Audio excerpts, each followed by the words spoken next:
அது கர்த்தராலே ஆயிற்று. அது நம்முடைய கண்களுக்கு ஆச்சரியமாய் இருக்கிறது என்ற வேத வாக்கியத்தின்படி உங்க வாழ்க்கையை ஆண்டவர் ஆசீர்வதிக்க போகிறார்.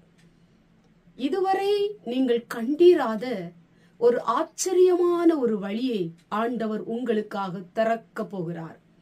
ஒருவேளை நீங்கள் நல்ல வேலைக்காக ஜெபித்து கொண்டிருக்கலாம், உயர்வுக்காக ஜெபித்து கொண்டிருக்கலாம். என்னுடைய வாழ்க்கையிலே நான் ஆசீர்வதிக்கப்பட வேண்டும் என்று சொல்லி தேவனின் பாதத்திலே கண்ணீர் சிந்தி ஜெபம் பண்ணி கொண்டிருக்கலாம். அல்லது எனக்கு ஒரு குழந்தை வேண்டும் என்று சொல்லி அநேக மாதங்களாக அநேக வருடங்களாக நீங்கள் ஜெபித்து கொண்டிருக்கலாம். இன்னும் சொல்ல போனால் என்னுடைய வாழ்க்கையிலே ஏகப்பட்ட பிரச்சனையில நான் இருக்கிறேன், இந்த பிரச்சனை எப்பொழுது முடியும், அதற்காக நான் ஜெபித்து கொண்டிருக்கிறேன் என்று சொல்லி நீங்கள் தேவனுடைய பாதத்திலே அதற்காகவும் நீங்கள் காத்திருக்கலாம். இந்த நாளிலும் கூட நீங்கள் அறியாத, எதிர்பாராத, இதுவரை கண்டிராத ஒரு பெரிய ஆச்சரியமான வழியை கர்த்தர் உங்களுக்காக திறக்க போகிறார்.